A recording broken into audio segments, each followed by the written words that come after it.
Kaya mga ka-alright, papaitan na naman ng ating menu. May birthday kasi, ang request nilang pulutan, papaitan. Ayan, tamang hiwa na ako dyan mga ka-alright. Ayan. Tapos kung hiwain, ginisa ko na yan mga ka-alright. Bawang at luya. Ayan. Kasabay na yan. Mekos ko na yan mga ka-alright. Ayan. Sabay lagay na rin ng sibuyas.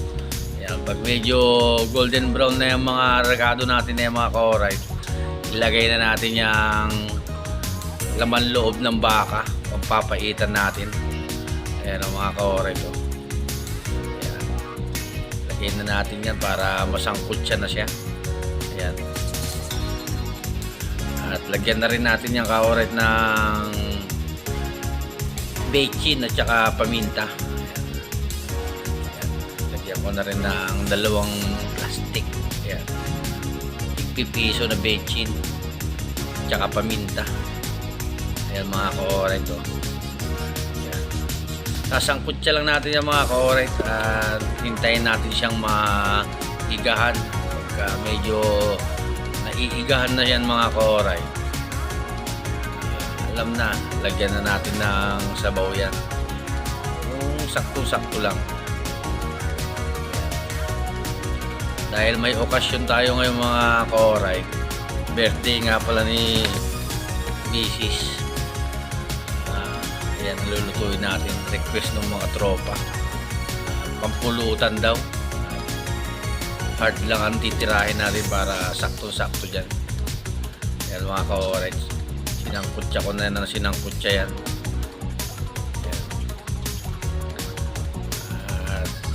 Mix lang natin yan mga ka-alright. Napakasarap niya mga ka-alright. Lalagyan natin ng twist yan ng mga pampaasin. Ayan. Mix lang yan. Simple lang lutuin niya mga ka-alright. Yan ang mga paborito ng mga manginginom, lalo na pag hard yung ating iinumin. Yan. Yan, nilagyan ko na pala ng tubig yan mga ka-alright. Punuin natin yan para marami silang higupin, para solve sila, sabaw pa lang. Yan. Kasi napakalasa niya mga ka-alright.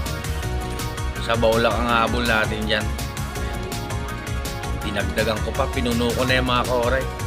Ayan, para hindi na sila mabitin. Alright, request pala ni Boss Camille yan. Bisita natin mamaya, Boss Camille ng Waterhole. Ayan, naubos nga pala tayo ng gas niyan mga ka-alright. Tinransfer ko na sa uling para lumambot sa dyan. Pinakuluan ko pala yan mga ka-alright ng mga kalahating oras. Kulong-kulo na yung mga ka-alright. Naigahan na rin na sabaw. Nilagyan ko na rin na sili. Yung mga ka-alright. Saglit na yan, mga ricado na lang ilalagay natin yung ka-alright, mga ka-alright. Ayan, sampalok nga pala mga ka-alright sa pangpan natin yan, asim natin. Ayan. Sarap niya mga ka-alright. Pagka sino may gusto niyan, pumunta lang kay alright, lutuan ko kayo ng papaitan. Ayan. Ayan. Nalukuyan ko pala nilalagay ang sampalok dyan mga ka-alright. Ayan. Meron din tayong ilalagay dyan mga ka-alright, talbos na sampalok. Ayan.